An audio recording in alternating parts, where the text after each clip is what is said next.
અનુકૂળ સંજોગોમાં જીવતો માણસ સુખી હોય છે, પરંતુ સંજોગોને અનુકૂળ બનાવીને જીવતો માણસ વધુ સુખી હોય છે. શણગાર તો શરીરને હોય સાહેબ સુંદર, તો પ્રભુની કૃપા હોય તો થવાય. માણસ કેવા દેખાય એના કરતા કેવા છે એ મહત્વનું છે.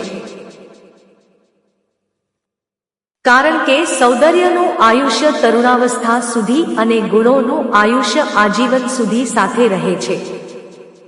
નિષ્ફળતા મેળવ્યા બાદ હિંમત રાખવી સહેલી છે, પરંતુ સફળતા મેળવ્યા પછી નમ્રતા રાખવી બહુ મુશ્કેલ હોય છે.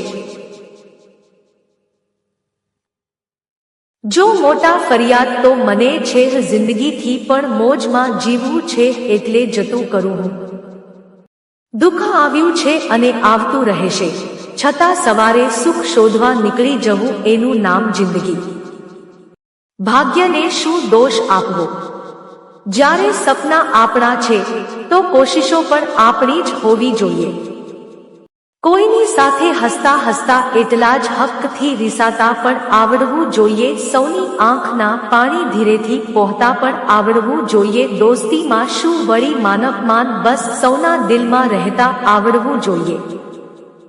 સફળ લોકો પોતાના નિર્ણયથી દુનિયા બદલી નાખે છે, જ્યારે અસફળ લોકો દુનિયાના ડરથી પોતાના નિર્ણય બદલી નાખે છે.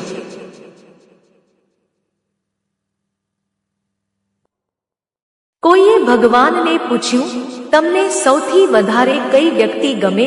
ભગવાને જવાબ આપ્યો, એ વ્યક્તિ જેની પાસે બદલો લેવાની તાકાત હોય છતાં એ માફ કરી દે.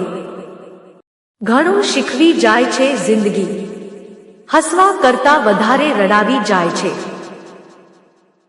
જિંદગી જીવી શકાય એટલું જીવી લો, કેમ કે ઘણું બધું બાકી રહી જાય છે ને પૂરી થઈ જાય છે જિંદગી.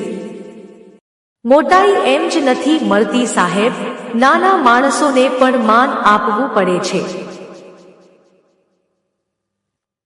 સાગર પાર કરવો હોય તો ફક્ત નામને જ નહીં, હલેસાને પણ મહત્વનું સ્થાન આપવું પડે છે. જિંદગીના કેટલાક અનુભવો એવા હોય છે જે ફેસબુકની વોલ પર ક્યારેય લખી શકાતા નથી અને દિલની વોલ પરથી ક્યારેય ભૂસાતા નથી.